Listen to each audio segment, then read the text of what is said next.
in the dying embers of human existence, as the asteroid, a behemoth the size of Texas, hurtles relentlessly toward Earth. The world braces for an apocalyptic end. Deep beneath the bunker, a refuge plunges into the bowels of the earth. Here the chosen gather, their purpose clear, to preserve the very soul of our civilization. The 35 and 70 millimeter prints that encapsulate the magic, the emotion, and the dreams of generations past. These masterpieces, each frame a testament to the human spirit, are carefully cataloged and cradled in the cavernous confines of the bunker. Perhaps there was room for more. For friends and family yearning for salvation, but sacrifices must be made. The movie nerds stand united, the keepers of a flame, promising a future where the art of storytelling endures, transcending the boundaries of time and space. God help us all. Welcome to Back to the Frame Rate, part of the Western Media Podcast Network. Join us as we watch and discuss films on VOD and streaming platforms, deliberating on whether each one is worthy of salvation or destined for destruction in the face of the impending asteroid apocalypse. I am Nathan Shore, and accompanying me are the extraordinary movie mavens Brianna Butterworth and Sam Cole.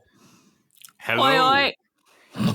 Oi, Everyone oi. that's listening to this is beautiful. You're all beautiful. I love you all. Everyone that's listening to this podcast, you're in luck because this show is incredible. You should all feel special. I feel special. Oh. Well, Happy days. I know, B, you have something you would like to ask us soon, but I want to ask each of you something. So you're all flamboyant members of the Acolytes, the hell-raising biker gang that terrorizes the Australian countryside. Finally, someone recognizes it. You ride alongside your buddies Toe Cutter, Bubba, Johnny, Knight Rider, Mud Guts, Grease Rat, and Clunk. What is your biker name, and from what department store are you taking a mannequin from to be your life partner? This is good. I think my biker name is Grease. And Wait, it's being confused with Grease Rat. Oh, yeah. Okay. Crow. I'm going to be Crow. You're going to be Crow? I'm going to be Crow. And I am taking the mannequin from Sax. She's a bougie bitch. Yeah. That's fine. Yeah. Okay. So my name would be Rigolard the Bone Cruncher. So I'm Rigolard the Bone Cruncher. And I would call up the Jim Henson Creature Shop department, have them build me a mannequin with very specific weird specifications, and then I would also get GoPro in on it to film me as I could blog while I was riding with the bikers causing mayhem. That would be my Rigolard the Bone Cruncher. Okay. I don't know if that's... Rigolard and Crow. Do you think Jim Henson can make a bulletproof mannequin? I'm sure they could. I'm sure there's someone in their department that's like, I already did that for the Dark Crystal, blah, blah, blah, blah. And you're like, too much information, Steve. Just build it. Perfect. Well, if you hadn't already guessed, we watched this past week the 1979 film Mad Max from George Miller, of course.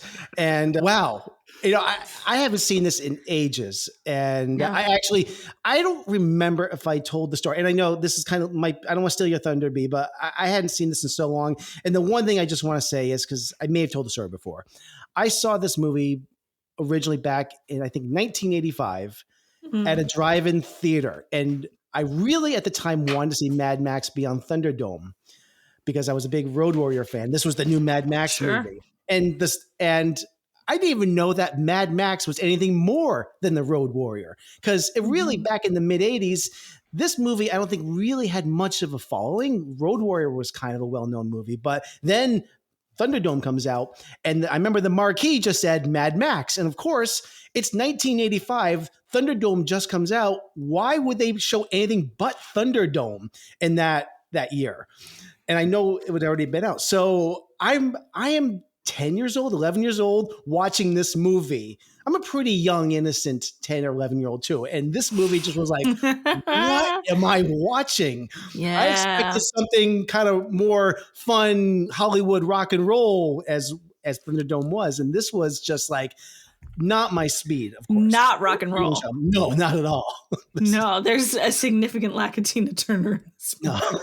So yes, B, what did you want to ask us? I know because this movie's dark. This movie is bizarre. But I want to sort of. So we're doing it's Mad May, we're doing Mad Max, we're doing all of them, which I love. I'm super excited about. But I think for me to sort of understand how we're all approaching these movies, there is a theory out there, one that I subscribe to, which is that these movies are not like movie sequel. It's that Mad Max is a mythical figure. And these are all different retellings of the legend that is Max. That's how I feel when I watch these. I have a hard time watching these in any sort of timeline or like assuming that this is one person's life. I like the idea that this is a big out oversized myth, but I'm wondering how you approach these movies. I'll go first. I think that's a good way to look at this, because if you look at this as like at least these first three as a chronological story, it doesn't all make sense. No. In a lot of ways. I think a good comparison to these movies is the Man with No Name trilogy, the Clint Eastwood West. Those movies, I think, are sometimes thought of as a continuation of the same character, and they're not. They are three separate stories about three. They have no linear storyline to those movies. And I love all three of them in their own way. And then they recycle same actors. And it always bothered me when I watched those a long time ago, like, what is the through line with these movies? And that's what kind of bothered me about it. And I think if you kind of like approach this saga in the same way, that it's a lot more digestible. So I like that. I don't know though if these first three movies are intended to be taken that way. I do think that this is a progression of the Mad Max character, but I think it is a valid way of looking at this, because obviously what they're doing now with Tom Hardy when he reprised the role in 2015, it is a completely different take of that character for sure, and it's a completely different world. I feel like sorry. That's the part where I think he seems like such a different character, because people from very different worlds, very different times, very different stages of the apocalypse are telling this story. So I think it's sort of informed. I think of it as something that's informed by the people who are telling the story's experiences, sort of like it's an oral tradition to talk about Max. Yeah, I think so. Because the timeline doesn't line up in any way at all, because now we actually have a prequel called Furiosa coming out. Can't wait. Which I can't wait for that either. But if you really think about the Mad Max character played by Tom Hardy, which came out now, can you believe that was 9 years ago? No, I don't want to talk about it. I know, but Tom Hardy at the time when that in Furiosa, I mean, she was probably 40 or so or whatever it was, and I'm guessing that if that happens around the same time or the same age that Mel Gibson was around, Road Warrior or Thunderdome or so, then a prequel to that, when Furiosa was a young child, would take place pre-apocalypse if you go by the timeline. So this doesn't make sense.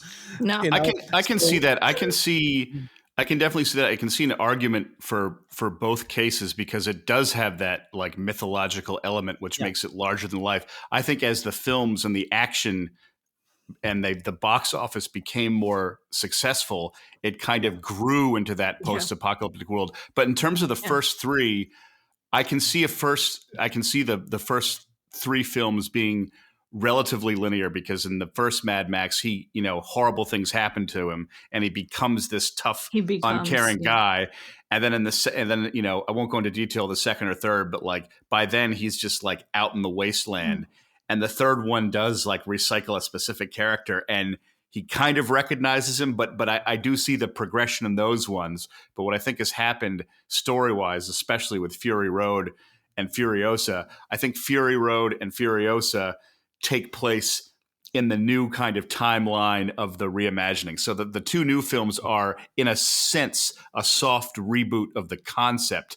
But now Mad Max is so big and the mythology is so huge that it's totally you can like play in that world, and it's not like a linear Star Wars film where such and such happened this and such happened then. So there's like a lot of there's gray area. Yeah. Well, that's it. Mad Max has become more of a franchise than a character.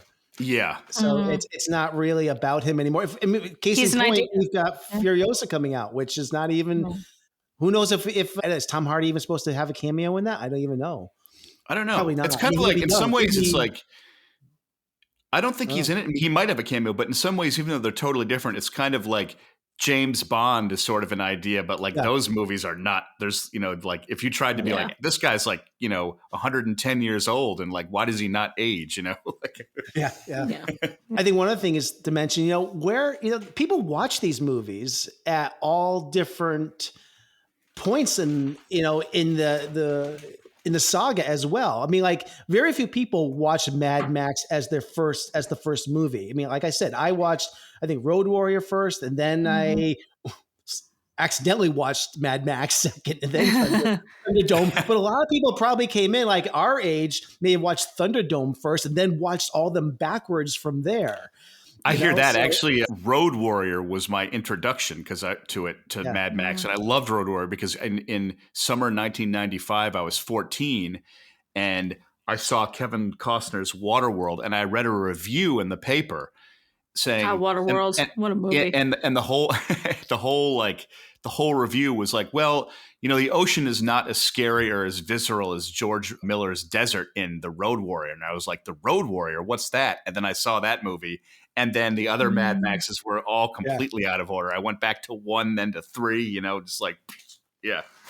This kind of points to the point that the point here that you don't really have to watch these in any particular order. You don't. It's not really about that. So. It's not like jumping into Return of the Jedi and being like, why is this guy so mad at his dad? I don't get it. Like. All right. Well, let's start to get a little bit into this movie. I actually have a plot synopsis that I can share here. How? Here we go. In the not too distant dystopian future, when man's most precious resource, oil, has been depleted and the world plunged into war, famine, and financial chaos, the last vestiges of law in Australia attempt to restrain a vicious biker gang.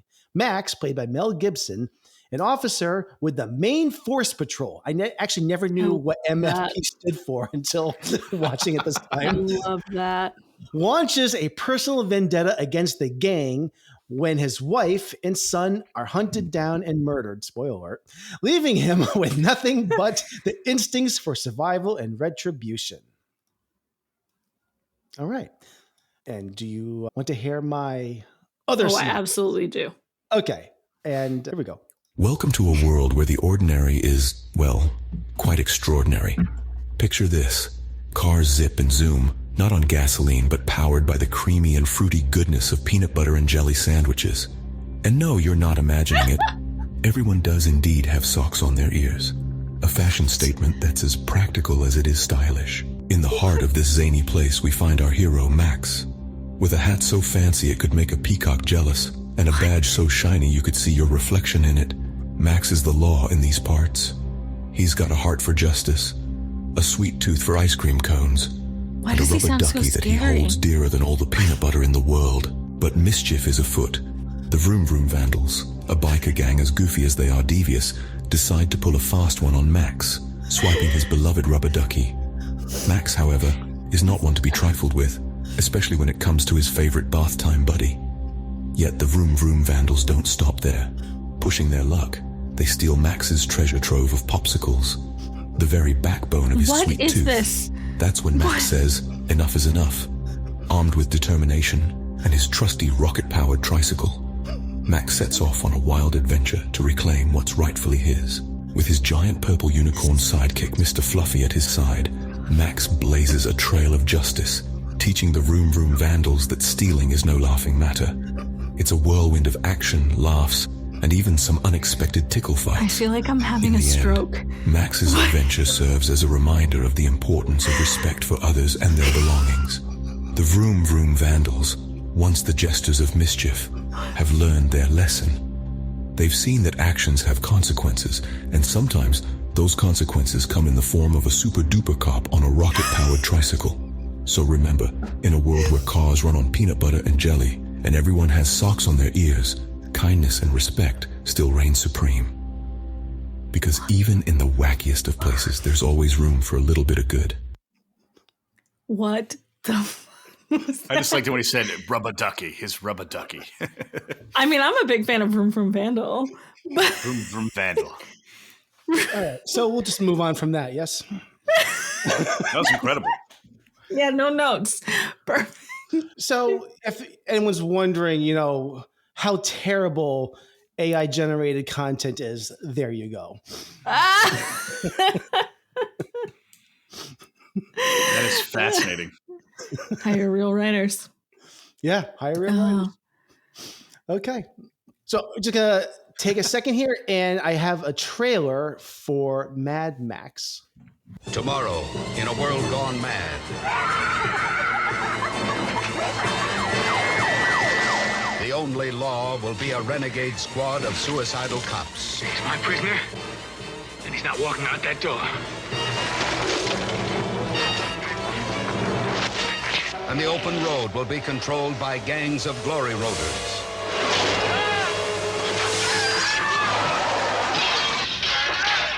Max is a cop, one of the best. Where does they're out to get you? Scoot jockeys? Yeah, nomad trash. Well, I'll add it to my thread collection.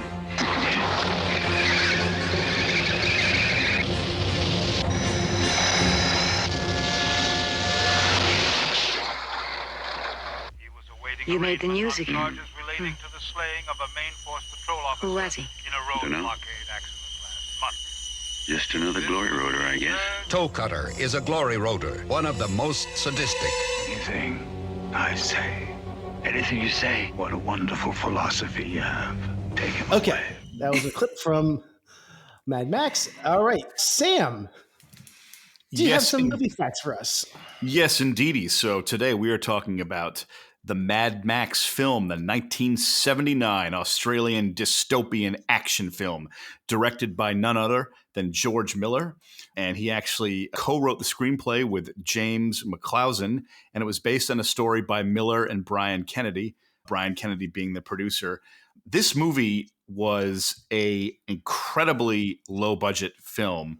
It literally cost Australia, and I don't know if this is adjusted for inflation, it might be, between 350,000 Australian dollars and 400,000. This made, in the US, total 100 million. So, see, I'm not sure about that. Yeah, I'm a little gray on my facts here. I think it's 100 million worldwide. Okay. It's a little difficult to figure this out because I was looking. I think the domestic box office is 8.75 million. You're right. I thought I saw U.S. as in U.S. currency 100 million, but 100 million. Could I be wrong? No, I think you're right. But isn't this movie the movie that made like the biggest return on investment? Yes, until what was it, Blair Witch or something? Yes, until Blair Witch, this movie had the biggest return on investment because it was so cheaply made. It was done for nothing. Yeah. It was done for nothing, and then over time, it just gained this cult status and just kept earning money and money and money, and now it is what it is. So until Blair Witch, yeah, the budget it was in the box office is a little confusing on this, but. Did everyone hear how they raised the money for this, though? Did the government give the money? No, it's completely independent. So George Miller and Brian Kennedy were doctors, like medical doctors, and the Australian government was sort of, giving them a little bit of a hard time about getting the money and maybe would have done it for a short but not a feature. And so they decided to ask all their doctor friends for money and to convince them to become investors. And then as medical professionals themselves, they just did like days in a row of house calls to earn up the money. So by the time they had the money for it and the government came around to doing it, they said, we actually have the budget for this and we don't have a studio that's going to give us notes breathing down our neck. So it's a truly independently made film. Wow. That is amazing. So cool? And like, thank the forces thank of God. the universe. Yes. Yeah, thank God for like the fact that like they had that independent control, because like we'll get to it soon, but like the wackiness and the gonzo ultraviolence is what makes this movie like what it is in terms of its style. Yeah. One cool little fact, and I think I have this right, but Mel Gibson's sister actually convinced him to go into the audition, and he had just been in a bar fight like a day ago, and he had like a black eye and he looked terrible. And the casting director saw him and was like, "You look great. Like, come back next week." Blah blah blah blah. Came back and he got the role. So like Mel Gibson kind of fell into it on a whim, which sort of blows me away. It did receive 4 AACTAs, AACTAs, which is the Australian Academy of Cinema Post Television Arts Award. Ironically, and I don't know a lot about this, but apparently it kind of received a polarized response from critics when it came out in 1979. Some loved it. Some were like, this is like, what's this crazy mess? Interestingly enough, David Egby, the cinematographer, was also the DP for the movie Pitch Black. Yes. And that movie, the visuals in that, like, are incredible. Pitch Black and Riddick. So this guy worked in like 2 like dystopian future franchises. So, yeah. And those are both good movies. If you talk double feature, those are good. Yeah. And one cool thing, the toe cutter, played by Hugh Keys Byrne, actually was a Morton Joe in Mad Max 2015 so Fury cool. Road. So cool. I love that. He is sadly passed away now, but what an awesome like full circle for his career to Amazing. like be the villain that starts off and then come back in 2015 and do what is arguably the best reviewed of all the Mad Maxes so far. I mean, that's like, what an iconic adventure that, like that I would, that just blows me away. But yeah, that's my, he's amazing.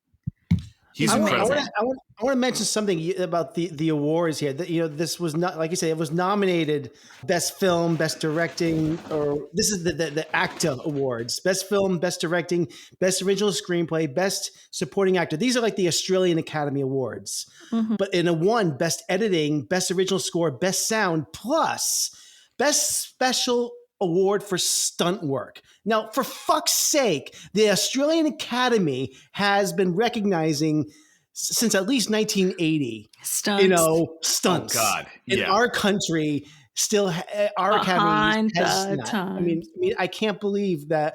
And this, I don't know what else it was up against in Australia, but well deserved. But yeah, we need the Stunts Awards. It's just like, it's like definitely like we're behind the times with that. But I couldn't believe in 1980 they're awarding stunts. That's amazing. Right? And like speaking of where they filmed, there's actually this movie shot in and around Melbourne, Australia for about 6 weeks, which is fascinating to me because the movie, definitely has a look to it, probably because of like where they're shooting. It just gives it that kind of unique vibe. Like I think it's just so cool as opposed to I think this movie would have a totally different feel if it was shot in, like New Mexico or Texas.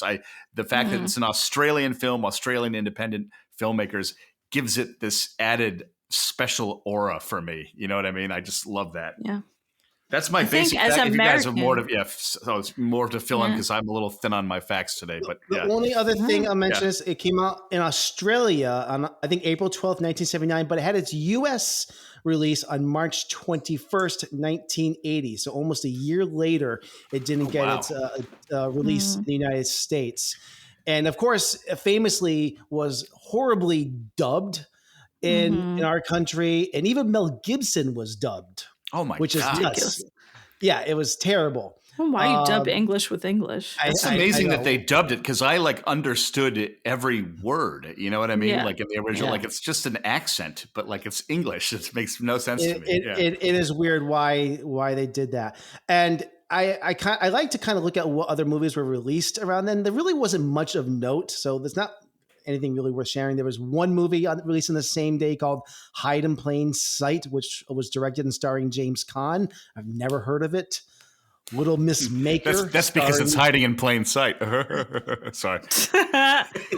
Little Miss Maker, starring Walter Matthau and Julie Andrews, Tony Curtis, and Bob Newhart. So this was like a dead week. You forget that the people we revere as like Hollywood superstars now, like also just had to work back then. You know? Yeah, exactly. We're just forgetting the superfluous films in their filmography. Anything else? I have nothing. George, I just want to talk about George Miller for one moment before we get deep into this. What a crazy career. I mean, he starts off right off the bat with 3 movies, all in the same franchise. He did nothing else from 1970. He shot Mad Max in 1977 through the mid 80s when he did Thunderdome. That's like 8 years of the beginning of his career. I mean, he was working in the industry from the early 70s, but his first 3 films are all in the Mad Max franchise. And then he does a couple other movies, which I have seen, and they're pretty good. The Witches of Eastwick from 87, Lorenzo's Oil 92. Right. Yeah. But then he goes off, he writes Babe, which he's not the director, he's the writer, and that comes out in 95. He directs Babe, Pig in the City, in 1998. And I think that's the movie that has that famous line, "That'll do, pig." That'll do, pig. Yep. With James Cromwell. Then he Happy directs, Feet 2. Then he directs back to back Happy Feet 2. Now that is from that's the 90s. All right. It's a man who loves franchises. and then the aughts as well. Yeah, he's done nothing but franchises. And then he comes back with Fury Road in 2015. I mean, this is like the most bizarre career. Yeah. And what blows me away about Fury Road in 2015, when he comes back and he directs Fury Road, the action and the style of that comes across as like some hotshot 29-year-old like making this incredible. You know what I'm saying? Like he's older and he does Mad Max, but it feels like a movie of like a young wild artist's like career. Like it's just incredible that he's like that his style doesn't like get stagnant or anything like that. It's amazing. Yeah. Wow. So, let's get into our thoughts on this. And I drew the short straw, so I'm going to begin with my thoughts on this. As much as I liked a lot of aspects of this movie, I mean, there's great stunt work and production design, the sound design, cool cars and costumes, and great world building in this. This film is absolutely balls to the wall. But this movie is also janky as hell. It's a stew of ideas that I feel are held together loosely. My biggest struggle with Mad Max is that it seems that George Miller was working on such a shoestring budget. He's clearly putting the money on the screen, which I appreciate. But I wish there was a little more thought put into the story in the script. And I'm not going to knock him too much for that because he is working his ass off on this movie. Audiences aren't coming out for the dialogue. But it just feels like the story is just so loosely stitched together. There's so many head-scratching scenes where I just don't understand what the characters' motivations are. It may be a direct result of the chaotic nature of the film shoot, which is well documented. This film has some big pacing issues. I think it starts off really strong, but in the middle of the film, there's some scenes that just really drag. And I think the third act is just so rushed. But despite all of that, I can't be helped by the DIY nature of this movie. I think Mel Gibson, unfortunately turned out to be a real, piece of shit, which I think kind of sheds a negative light on all of this. But seeing him at this point in his career, coming into his own as an actor, knowing that he's going to be a huge star, it's just really awesome to see him. And you can see that glimmer of what he's going to become as, a big superstar. And it's kind of fun still. I kind of try to remove myself to what eventually he becomes. You just see a lot of swagger in that. And it is fun, I will admit. There's this lore about Mad Max. And I think people often get this movie confused with The Road Warrior. People say, I love the Mad Max movies, and they think about the cars and the outfits and all that. And the whole franchise has this iconography, but I don't think people are really thinking about this movie, honestly. Yeah. This film is just kind of totally agree. This movie is showing us a future that's supposed to be not too far off, but it really is not dystopian. Yet we're seeing this society that's starting to collapse. It's actually kind of pre-apocalypse. So what we have here is not post-apocalyptic really at all. It's not that kind of world. What we're getting is, I feel, it's a revisionist Western. Instead of horses Instead of getting the sheriffs and the bandits, it's the MFP, the police and the biker gangs. Instead of them riding horses, they got motorcycles and cool cars. We even have that scene where the gang rolls into town, just like they would in 1890. The entire plot of the movie, I love this take, is like an old John Wayne, Gary Cooper movie. If you really look, it's lifted right from that. So that's how I kind of look at this. It's nothing original if you kind of look at it that way. So, like I said, this movie is a lot of fun, but it's sloppy, and the characters are just a hot mess in a lot of ways, but it's fun. And I'm going to leave it there because there's so much more to talk about, the gang and the all the members of the MFP. I don't know. So Nathan, would you say this movie sucks nitro?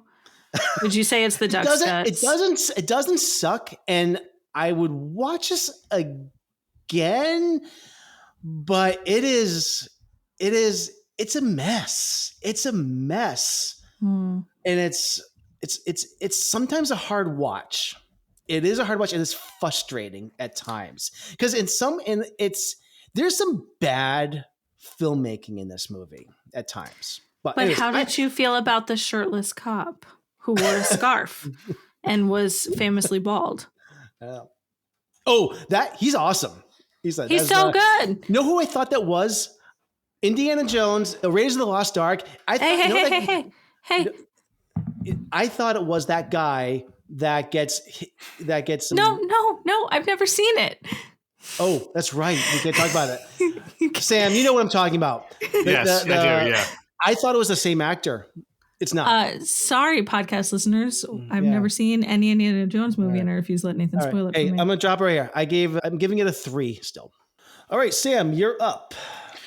So for me, and I'd seen this, I first saw this on VHS as a kid, and I think it was maybe the dubbed version, and it was a terrible copy because in those days, in the 80s, some VHSs just deteriorated, whereas some were more well taken care of and stuff like that. This copy was awful. So I didn't really see the movie fully until I was 25, and it was on TV. And then I saw like the proper version, and seeing it again. What I love about this movie, for me, it's George Miller's kinetic, bonkers, like janky direction makes this ultra-violent film so charming in its own way. And one example of that is at the very beginning of the film, as an action sequence is occurring, Mad Max is introduced incredibly slowly. He puts his gloves on. He puts his glasses on. His reveal is so delayed, but George Miller what I love about this is, for me, this movie, what it really is the sign of, it's the visual evidence of an emerging, incredible director, like a talent who will last. And it's those touches, it's those bizarre things, these crazy moments in the action where like the guy's pulling up to the car and the cop is trying to shoot someone with a shotgun, and the other car goes into reverse at the last minute and his bullet hits a sign, spins it around.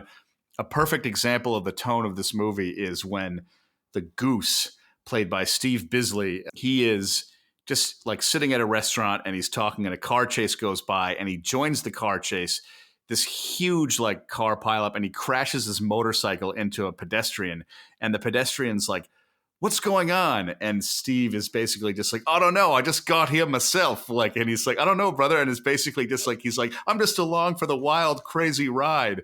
And I totally hear you 100%, Nathan, about the plot. It's very like thinly stitched, and it is. I think the Western is a perfect analogy. It's like they're the sheriffs, ruffians come into the town. It's very much a Western. I think for me personally, viewing it, the charm and just the wild kinetic action over kind of, it helps me breeze through some of those sections where it's like, yes, I'm really aware that it's janky and some of the motivations are unclear. But for me, there's a whole tonality towards it that I just feel like I'm kind of being taken on this ride. I will say critically, I think the low budget like nature really works, except for some reason I am not a fan of the Hall of Justice, the police station, because It's like everything bad TV. Everything else everything else in the movie feels like it could be like, okay, this could be like this, or this lounge could be like this, or this bar, this looks good. But that just felt like that was the one moment where I'm like, okay, you guys found a derelict building, you bought some props, you like put them in there. Like there's no attempt at. Actually, the only thing that really bothered me is the exterior of the sign, where it felt like where that music would come in. Oh yeah, like it was like, this is like, it's like a bad like 70s TV show or something like that, where it was the same shot, the same music every time. It's like it's like the theme of like I don't know. It was like the theme was like that music was like a cross between RoboCop and TJ Hooker or something like that. You know what I mean? Like, oh my God. But for me, I did not know that it won an ACTA for best editing. And for me, as a filmmaker, what I just love about this movie is the editing in the action sequences is, to me, just absolutely incredible. And he just does these things that are so quote unquote basic when you think about it, but it works brilliantly. Like there's one shot where the guy and the girl are escaping the toe cutter in their car and the whole motorcycle gang flies in on them. And there's an insert shot where one of the people on the motorcycle smashes like a crowbar into the window and it breaks the glass. And the next shot is the car flipping over, but none of the motorcycle people are riding alongside it. But it goes so quick that what you feel is the kinetic energy of it, rather than for me, the sheer inventiveness of that, or the fact that, like, you know, when Toe Cutter gets just run over by a truck, how you see his like eyes bulge out and like I love that so much. There's such a manic energy that you can. I just thought of the Muppets when I saw that.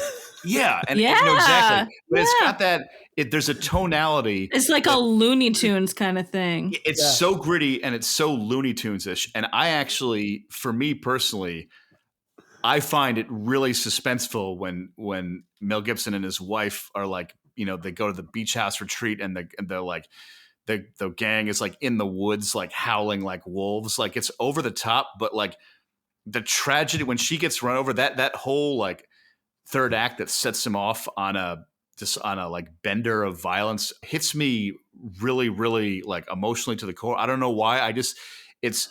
That's where the movie comes alive for me. And again, another perfect example of like creative George Miller editing is where when she and the baby are run over by the motorcycles, you just see them fall out of the shot.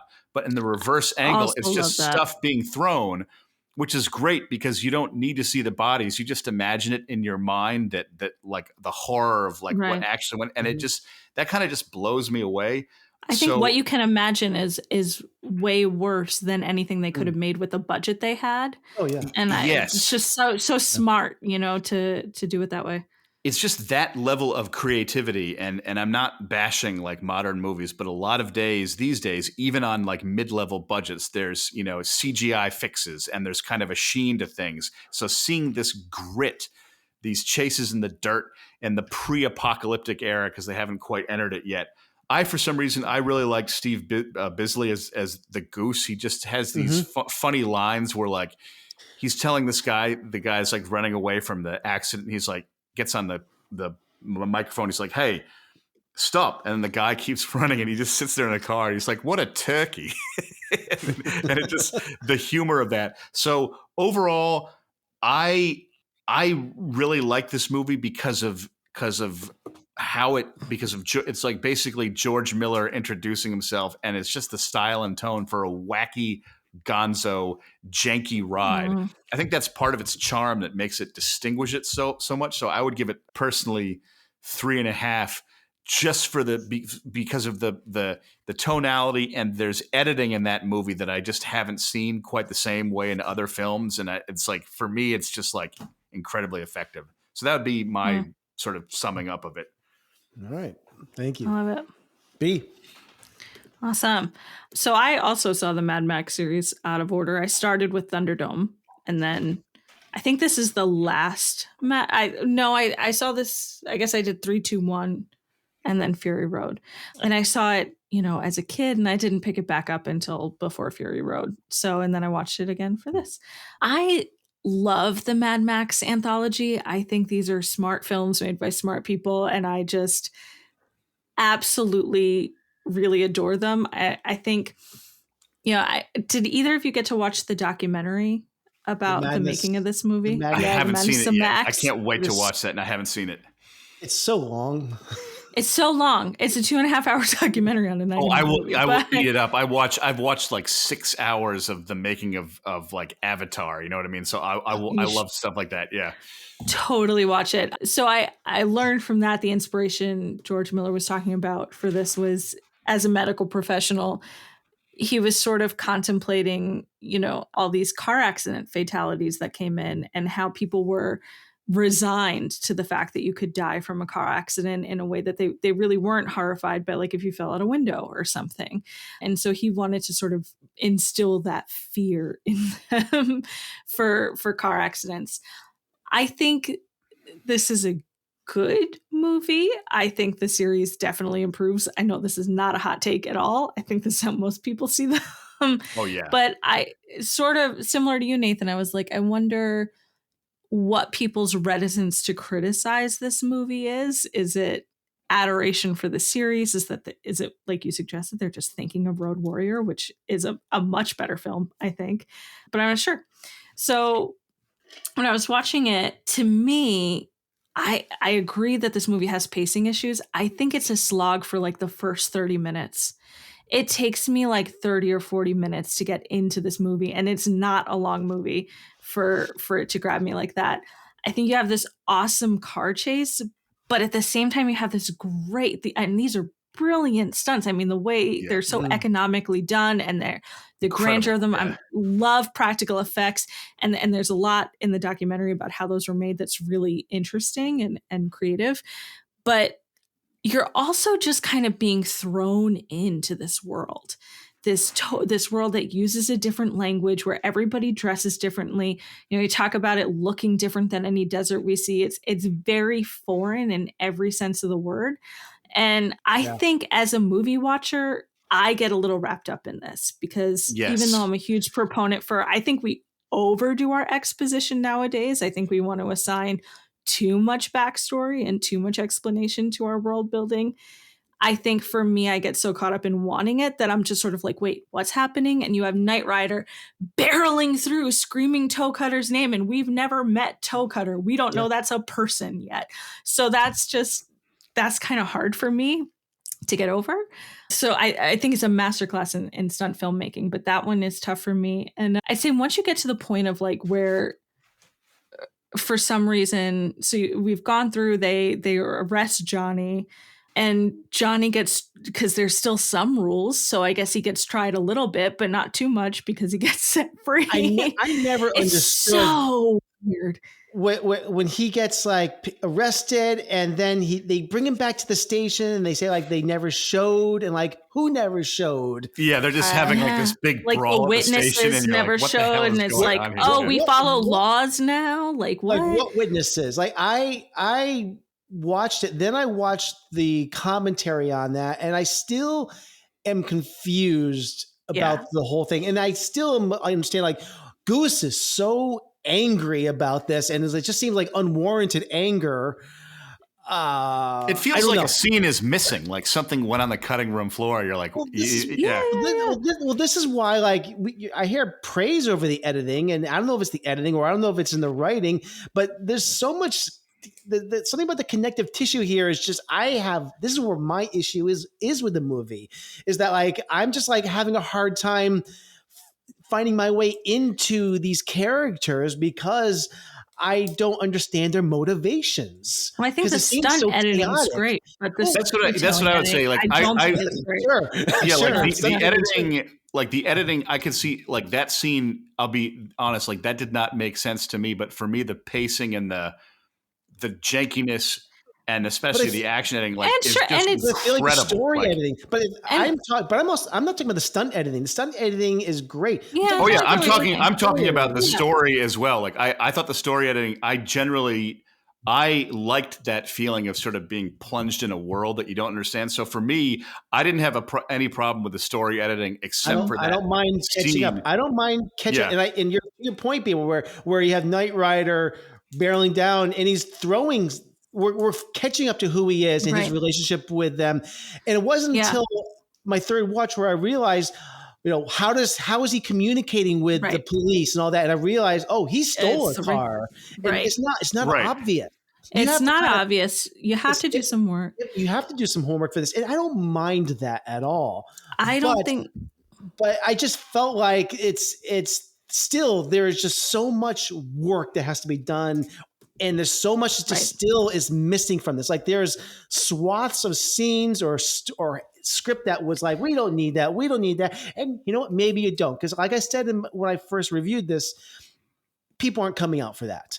I also feel, for me personally, like that's what the style is so unconventional that's what gives it the tone where like you get enough of a semblance of the story, but it's really about like momentum and kind of like kinetic energy. So the film is more of an experience than an actual plot. And for me, that's the charm. If there was more exposition, not exposition necessarily, but I like the fact that it just like I really like the third act when he goes after the villains. And it's just like you see him in his car and he's by the side of the road, and it cuts to this and it cuts to here. You just realize it's like a montage of like anger energy. He's like, I found this guy and I found him and it ran him over. The timeline that could have taken a week for him to do that. You don't know, but the scene is about like this, like you're like riding a wave of emotion, kind of just the way it feels like to me. I have so much to say about this movie. Give us a rating B and let's get into so we can really have a discussion. I only got I got a couple sentences in. Sorry, keep talking. I didn't mean to cut you off. So I think, where was I here? Yeah, I proponent of movies not using too much exposition, but I think there's a balance here where they're trying to give us the story and the stunts at the same time, and I'm having a hard time following it. So I was trying to like meddle around with why that was, because honestly, I think it's a little bit the budget, and I think it's a little bit the age of the film. Like modern American audiences, like this is not what a gang looks like to us. That's very unfamiliar.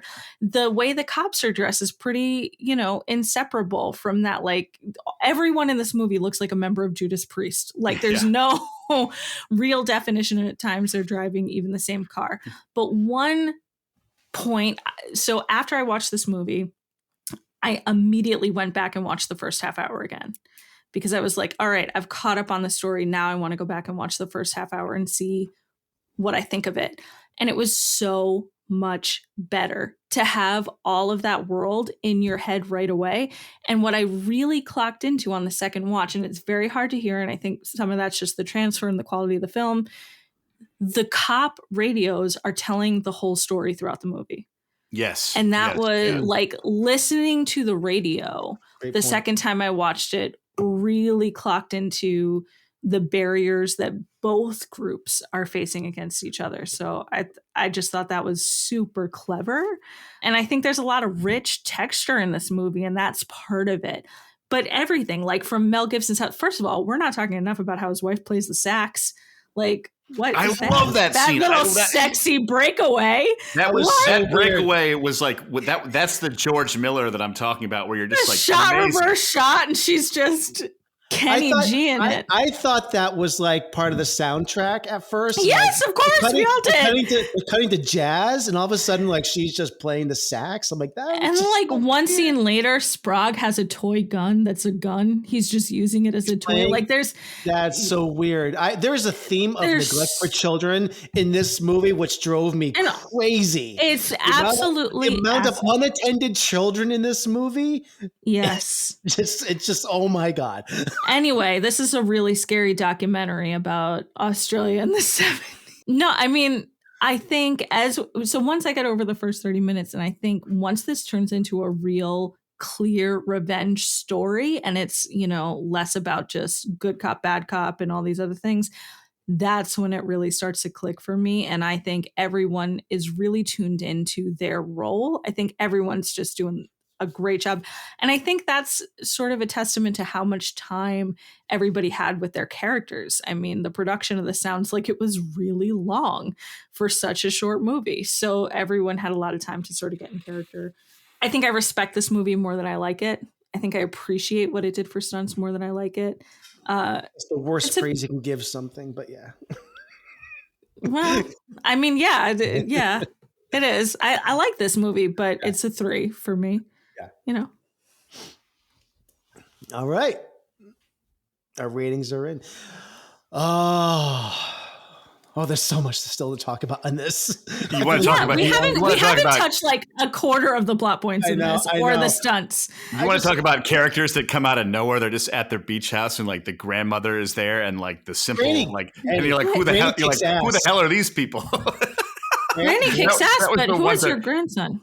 You know that was the one point where it's like, what? Yeah, the women. There aren't a lot of women cast in this movie, but the two women that they actually, were well.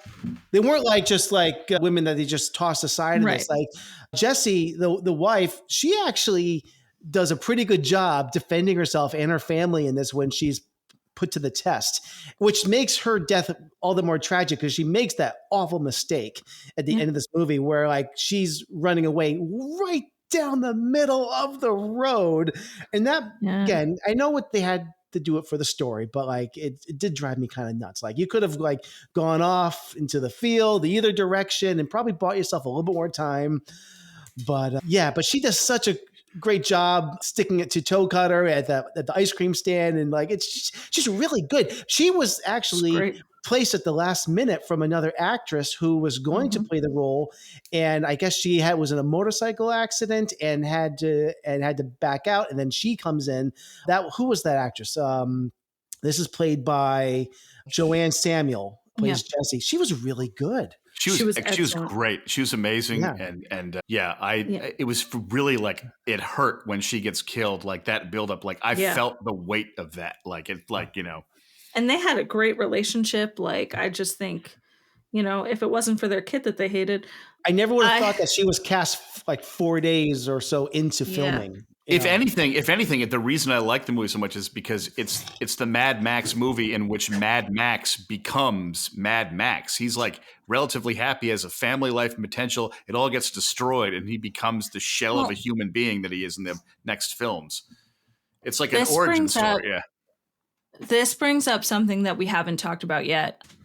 There is a lot. There's kind of a lot of plot to get through in the second half of this movie. So. We have Goose. He's died. He's, Max's partner. Max is kind of like ambivalent about being on the force at this point. He wants to get on and off. He's already been bribed with the car. We haven't touched on the car yet. But he's been bribed with the car. He says he'll stay on. Now Goose dies and it becomes Max's revenge story. Max tries to quit. He tries to walk away from all this. It is so weird. Usually it's the other way around where your partner dies and that puts you on the rampage to go after the gang. Max is emotionally healthy. He's like, I've got a hot wife who plays the sax. Just let me go home. And you've got Fifi over here who's just trying to say we need more cops. Yeah. This is the part of the movie that I actually don't like very much, where he goes on the family vacation and it shows Max I'm not trying to be like, I don't have a heart, but like where him and Jessie are vacationing and he is pretending he's Tarzan jumping into the lake. I find the tone of this to be I love that. I love that. I love that scene because it's like so you know what he loses. Yeah, you need the interlude of like peace and like hope and family before the darkness. Yeah. Haven't you seen any Wes Craven movies? Come on. I have, but I feel like this is dragging the movie down, all this. And where the hell is Sprague? They're off like screwing off in the field, and he's on the blanket. We never see him. He leaves Sprague unattended this whole section of the movie. I find this whole thing to be a very weird tone. Doesn't feel very authentic to me. I don't know. I think the weirder interlude is when the gang is at the beach with the mannequin. It's bizarre. That is like a very strange, because it's beautiful. It's very pretty, but we spent so much time with the gang. That's a scene where they're like, "Oh, we've still got 10 minutes. Like, we shot this. We don't have to cut it up that too." Like, you can tell there was a kind of like, "Oh, we might as well include it because it's weird, guys." You know, there's a weird thing going on with Toe Cutter and Johnny, where he's like, basically he's deep throating a shotgun, and then he walks out into the ocean, and is he trying to baptize him? He's trying to kill him. I don't know what's going on, but it ends in one of the most gorgeous shots in the movie. Why is this movie so sexual? Or like when he's like, he's like leaving the Acolytes are like the horniest gang ever. They're so horny. It's weird.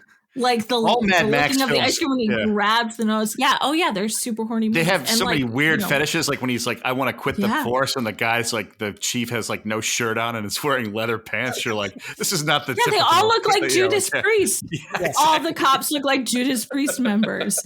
It's weird. It's super weird. But I think there's so. Oh, did you know all the costumes were vinyl in that hot? Yeah. They had to be dying. Oh my God. But I do think, Sam, to your point, what I leave this movie with, because I'm going to, a month's going to go by and I'm going to forget like 3/4 of these plot points, but I'm going to remember that like crazy zoom that George Miller loves to do. I'm going to remember the big explosion. I'm going to remember the Jim Henson eyeballs. Those are the things that stick with you. And I think that to me is what lends itself to like Mad Max being a myth that gets retold. Because you can forget the details really easily and just supplement them with larger than life visuals. I totally hear that. Yeah. Another example of this gang and their persuasion here, like the boyfriend of the hot rod driver. Did you notice that when he is running away and he's like got no pants on, that it's implied that he was also raped by the gang as well? Because there's blood all over the back. I did see that. Yeah. So, I mean, this is they're bad guys. They're bad guys. Yeah. The movie's trying to get you to root for a cop. They're bad. They're such the villains, like the evil people in Mad Max movies are like the most vicious lot. And all of them, it's just like the craziest, darkest, like most violent. Like there's a darkness to the Mad Max world that I like. Yeah. It's dark, and I don't think you like clock it on the first watch. No, but it's like it's dark, but it's like fun, crazy dark where you're like, this is horrible, but this world is so wildly dark that I'm like entertained in a weird way.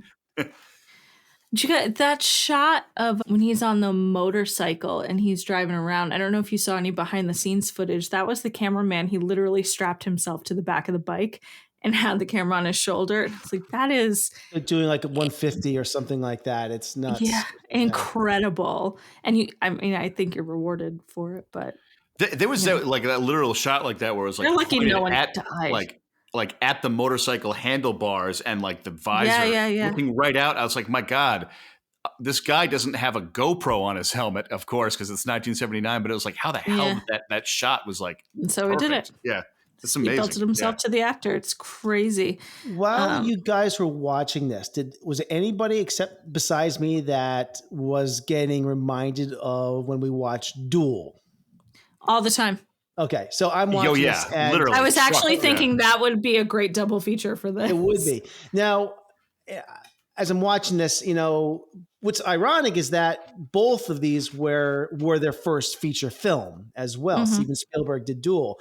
And it's interesting, both filmmakers, they're also doing these like high octane movies with vehicles racing through the desert as well. Mm-hmm.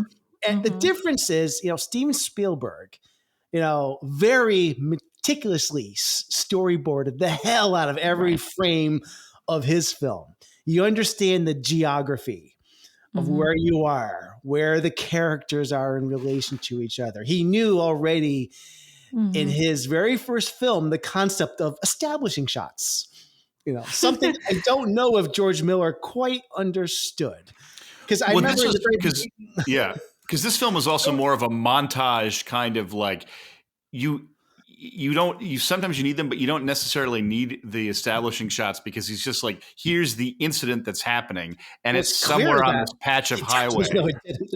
But like, it's more of a different style kind of. But I hear what you're saying. Yeah, it is a different tone too, because in Duel, your protagonist is the everyman, right? And you're like, I don't understand why this normal person is just being taunted by this trailer.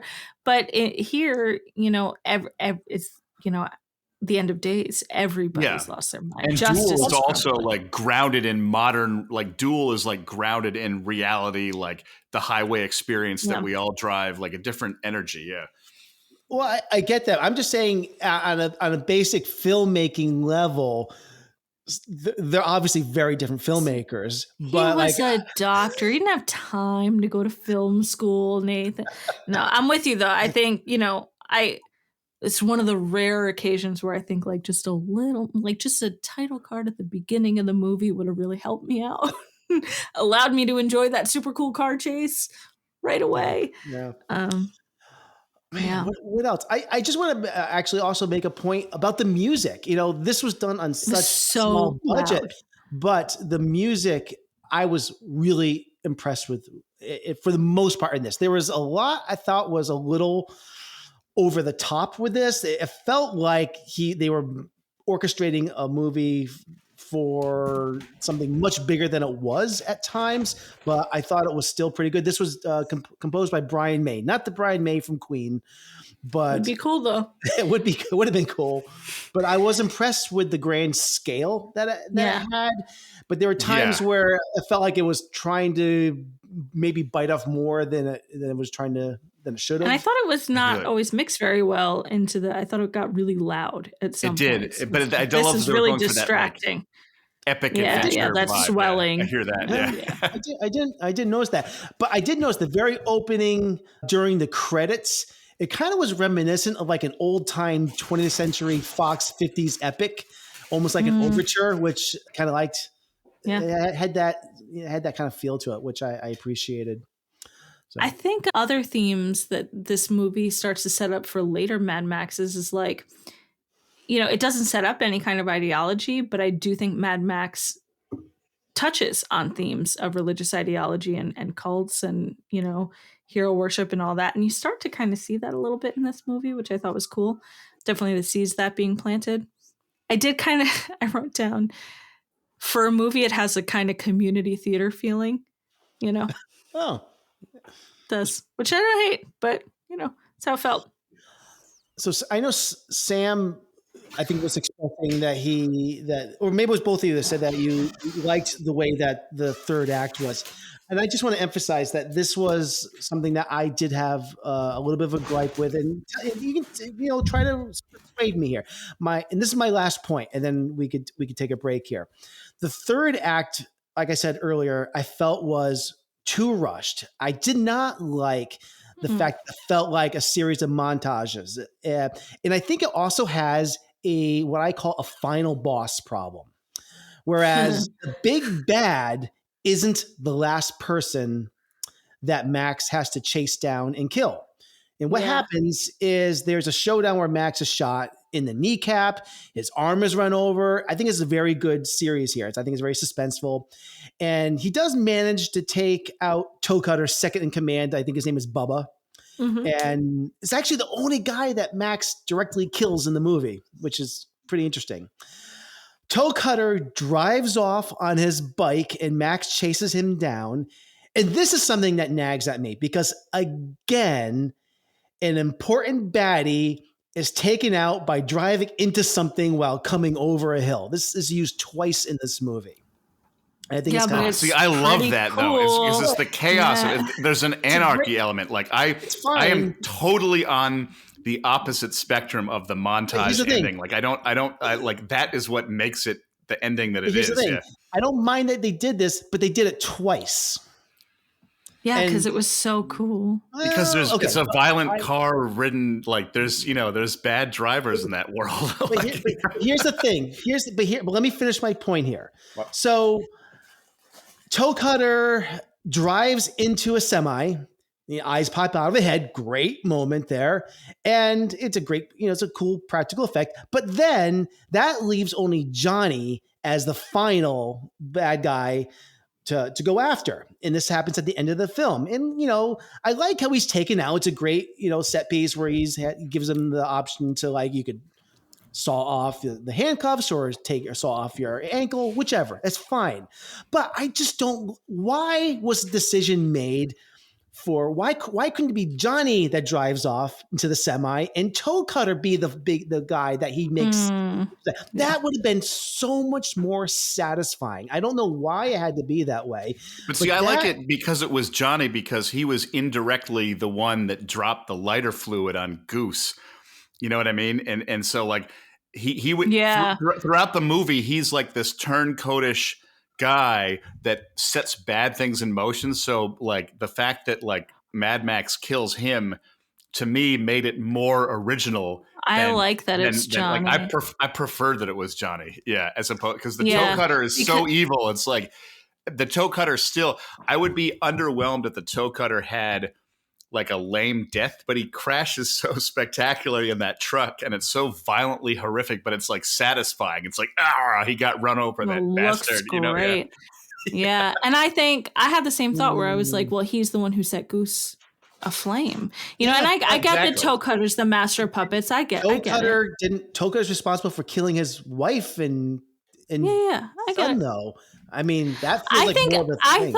I thought of Johnny more as just like it was unfinished business, like he was out to get Toe Cutter, and then he just something in him snapped after that, and he became like the evil, and he became and it has that he became just like them, and then it was just like it.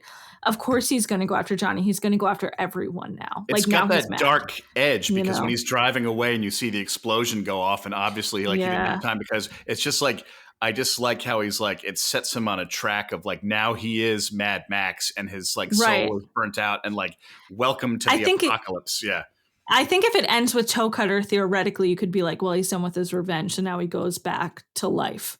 But he kills Toe Cutter, and then he's got to keep going. He's leaving no stone unturned. He's turned for the worse. He's not going to go back to his house. He's going to just drive on. You know what I mean? Like he's done. Right. Yeah. Yeah. We'll catch up with him when he suddenly looks like Tom Hardy. I might have to agree to disagree on this. I think it would have been more climactic, but. Well, you didn't write the movie, Nathan. Yeah. So. Oh, well. Anything else before we wrap up?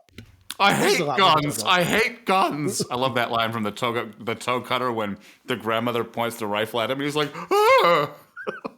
Hey, you know what? There's one last thing. One last thing. And then, because this is going long here, but what about the scene where they get to like, I guess it's like the safe house, and Jesse goes down to the beach, and on the way down, she's there for a while, but then she's coming back up. I laughed my ass off during this part here because it's just a comedy of things that she's running into on the way up. It's first you see that hand on the way down. She runs into birds, and then she runs into like Benny, who's like a 7'6" like Neanderthal man child. She runs into the carcass of the dog. It's like what else is she gonna like run into? I actually found that scene day. I found that scene I found that scene harrowing and terrifying, and like what they were doing was messing with her psychologically. And for me, I was crying with laughter.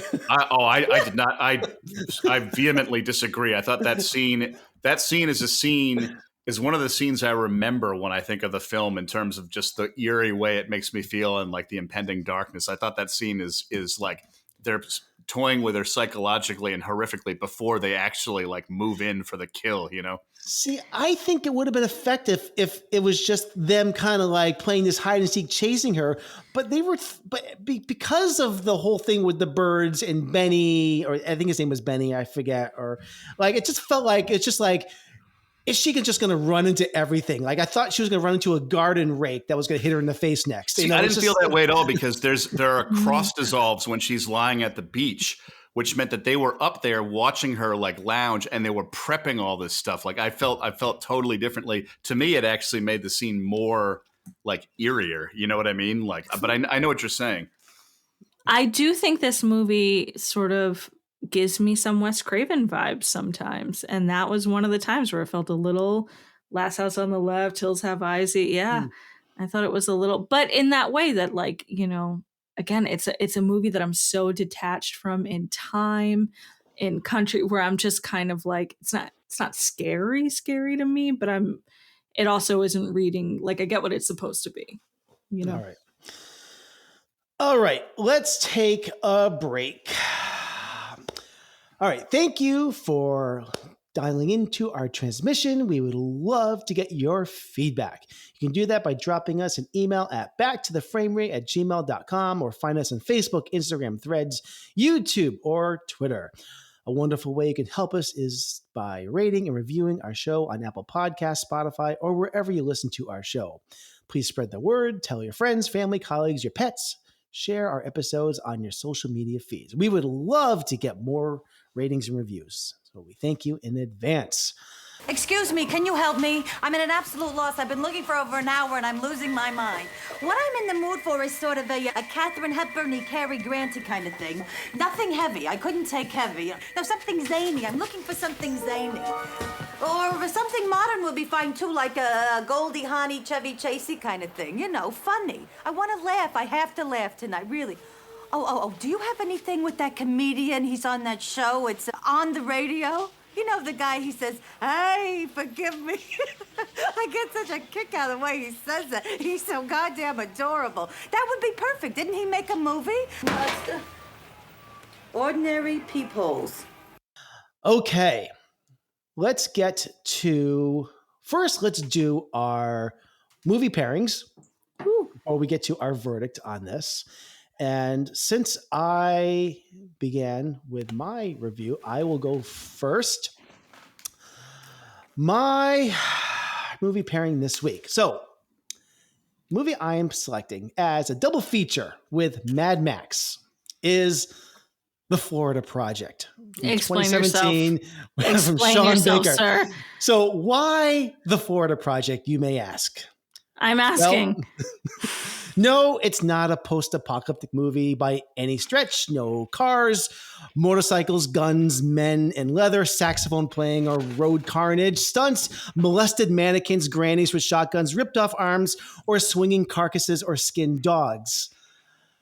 But these two films do have one thing in common, and that is extremely neglected children. Interesting. Yes. So you thought Max and Jesse were bad parents, letting Sprague play with guns in the living room and pretty much leaving him to his own devices outdoors while they go off on picnics to frolic. Well, this is a story about Mooney, who is a 6-year-old girl, and her mom, Haley, possibly the worst mom in the world. It's a great movie. Yeah. So seriously, though, the Florida Project is an incredible film. It's still my favorite from Sean Baker, who also directed Tangerine a few years before that. It was famously filmed on an iPhone. But this movie, though, Florida Project, is a story about mother and daughter who are barely scraping by. And it's one of those cheap motels right outside of Disney World near Orlando, Florida. The film is basically about Mooney's point of view as we follow her daily routine. The people she interacts with at the motel are often like drifters and vagabonds, lowlifes, but occasionally some honest souls that have just had a rough life. And Mooney's played by Brooklyn Prince with so much heart and wonder. And her mom often leaves her by herself, and Mooney like walks all these busy roads fending for herself while her mom makes money in some very unflattering ways, we'll say. I've seen this film, I think, like 5 times by now, and I've never not wept while watching this because I think her performance at such a young age is incredible. And I know that at her age, there probably isn't like much acting, and it's probably Sean Baker just feeding lines to her and pulling out whatever he can out of her. But I think it's still one of the greatest performances for a young child ever, hands down.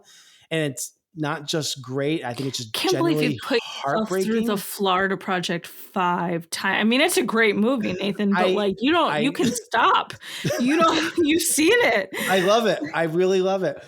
At the end of this, Dafoe is excellent in it. I was about to say, in this movie, I wanted to go find this girl and adopt her and take her away from all the chaos of her life. And she's just a character. And like I said, I need to give a shout out to Willem Dafoe, who's also in this as the motel manager, who is superb. I think he was nominated for Best Supporting Actor for this. The choices he makes in this movie are perfect. You think that as a manager of a low rent motel full of people getting by on whatever means, a building falling apart may be an absolute asshole, but Defoe's character is actually someone who takes pride in his job, and he sees his role at the motel as more of a man, not so much a manager, but kind of almost like a guardian angel protector of the building. So I love this film. I do. It's one of my all-time favorites. So this is on Netflix and Canopy, Showtime, and it's on VOD. Yep. You okay? No. Just checking in. All right. All right. I love it. Yeah. Okay. Sure. All right, Sam. So this is certainly not as much of a creative stretch. This is more just kind of like obvious action clickbait, but along the Mad Mel lines. So is Mad Max. That's okay. My comparison would be the first Lethal Weapon movie, 1987, directed by Richard Donner with Danny Glover and Mel Gibson, just because he got the name Mad Mel for, a number of reasons. But one of them was, anti-Semitism. Yeah.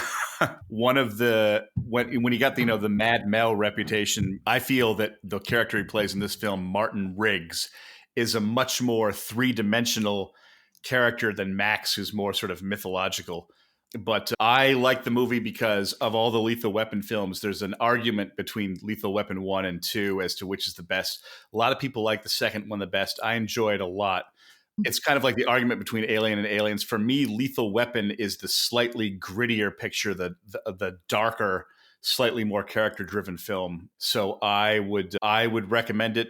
Great action buddy cop movie that a lot of action movies sort of ripped off the template of this one afterwards. It's like just a quintessential buddy cop, great chemistry between him and Danny Glover, and just an all-around good action movie. So I feel like if you watch it the same night as Mad Max, that they might go together like two action fine wines in a sense. Excellent. All right. Lethal Weapon, man, that's another good one. I love it. Yeah, me. Okay, I took this really very straightforward in terms of movie recommendation. I sort of bounced around because I think there's a lot of movies that you could pair with Mad Max, as you so gracefully pointed out, Nathan. This movie really inspired me to dig deeper into Australian New Wave, which is just a movement of film that I'm less familiar with. So I am going to recommend for this one, after you watch Mad Max, that you pop on Peter Weir's 1974, The Cars That Ate Paris. Oh. Have either of you seen it? Never.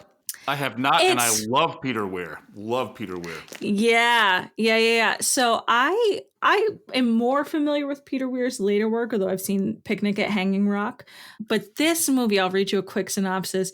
After the death of his brother on the road, unemployed and unstable drifter Arthur Waldo stays for a while in the rural Australian town of Paris as the guest to the mayor, who hopes he will become a permanent member of the Paris population. Arthur soon realizes that the quaint hamlet has sinister secret. They orchestrate car accidents and rob the victims. Survivors are brought to the local hospital, lobotomized, and used for the local doctor's experiments. Wow. It's weird. It could be a lot weirder. There are a lot of times where I wish Peter Weir actually took this further. It has some incredibly memorable car moments in here, but I think this is great for if you want to do an Australian New Wave double pairing, if you want to do a 70s gonzo film, if you want to do a car film, if you want to do sort of in the heart of this movie is sort of like the youth versus the older people in town. And I think that sort of mirrors really well the MFP versus the gang. I just think it's just a PB&J, Cars That Ate Paris, Mad Max. Watch it. It's good. It's on Criterion. Sounds good. And it features Bruce Spence, who plays the gyro captain from the Mad Max movies. Yeah. I just found that out. All right. He's in a lot. Bruce Spence is he had a big long career. Yeah. All right. I got to add this to my watch list. I have not seen this. Yeah. Yeah, it's great to check out. All right. Okay. We have given our audience some good movies to check out. So let us know if you watch any of these. Anyone. So, yeah. Mm-hmm. All right. Let's get to our verdict on Mad Max, whether we save it in our fallout shelter, put it into the vault, or we purge it out into the apocalypse. How fitting, if it survives. Ooh, yeah. I know. Yeah. All right. I didn't even think of that. I know we are. Yeah, it's the perfect franchise to talk about on our podcast. Oh, I guess I have to go first. I don't think I have anything more to say about this movie. Like I said, I like this movie. I don't love it. I think if I had to choose to bring this into the vault or not, I just got to say that George Miller has made better movies in this franchise. Case in point, what's going to take place next week. I don't know about Thunderdome. I haven't seen that in a while, but I got to give this a week. No, just because it's like I said, it's got it. It's so, you sound like afraid to say no. I know. You know what? Because it's hard not to look at all of this as its own saga. That's the problem when we look at a franchise, right? And because I look at a lot of these as a whole, it's like deciding. And this movie is beloved also, but if I have to look at this as an individual movie, I think that you don't need this movie to appreciate the Mad Max lore, the saga for it. And I love Road Warrior. I even love what they did with Fury Road. I am curious revisiting Thunderdome. You even love Fury Road is a masterpiece. I love Fury Road. Yeah. So I'm going to say no, because I know there's much better movies in this franchise that if I have to make tough decisions, I will have to say no. Okay. All right, Sam. For me personally, I would say yes, just because of the editing style and George Miller's like action. And I feel like this movie is like witnessing the birth of like a certain type of crazy manic action film. So for me, it would be like a pleasant yes, but I don't feel like a deep, like, oh my God, horror. It has to for me, this is a movie that like I would watch again, stuck in the bunker, just for the action mayhem and the style and the editing and just the overall tone of the film. So that would be me. Okay. Don't you love it when it comes down to you, B? It's my favorite. I also not love this movie, and I do love what comes next. I really, really do genuinely have a yearning to return to those movies and those characters over and over again. I still don't think we get them if we don't have this. I think this is an important movie, and I'm not sure that the later movies get realized. If anything, and listen, a first-time listener is going to tune into our Mad Max series and think because I would put them all in if I could. But I almost think George Miller can recreate the magic of the sequels more than this. I think this was real lightning in a bottle. So for me, this is a yes.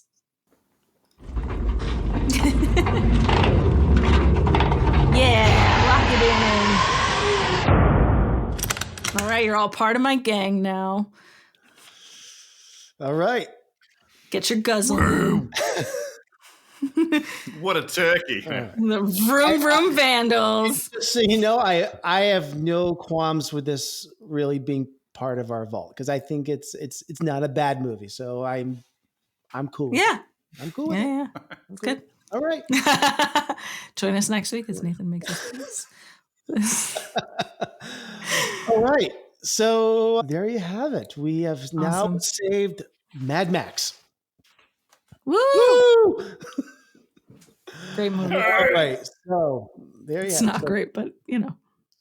So, all right, let me get to my agenda because I have lost the plot. I lost the plot of the podcast is what I really get it. Me too. Happens. Back to the frame rate. It's a place where magic happens. Next week we are reviewing The Road Warrior from 1981. I guess is when it came out in the United States. It may have actually had a different year for Australia. I don't know, but I'm looking forward to that one. It is actually that's the one I have not seen in the longest. It's been a long, probably been about 13 years or so. But the one where Mel Gibson has 5 o'clock shadow. The whole movie. Yeah. That'll be fun. This is a good one. It's going to be really fun. Props to the script continuity person. 5 o'clock shadow. Sorry. All right. So that is our show this week. Back to the Frame Rate is part of the Western Media Podcast Network. We wish to thank Brian Ellsworth for our show opening. On behalf of all of us, we bid you farewell from our fallout shelter. Your presence in our underground sanctuary is truly appreciated. We are truly sorry you cannot join us, but we wish to express our gratitude for your company. If you're finding solace in our discussions, we kindly ask that you please subscribe and leave a rating and review. Your support is the beacon of light that brightens our confined space. Head on over to Apple Podcasts, Spotify, or whichever portal connects you to our broadcast and share your thoughts. Until we emerge from the fallout, stay with us, keep hope alive, and keep those reviews coming.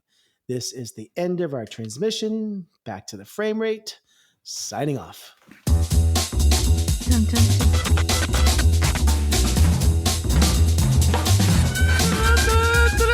Rockatansky.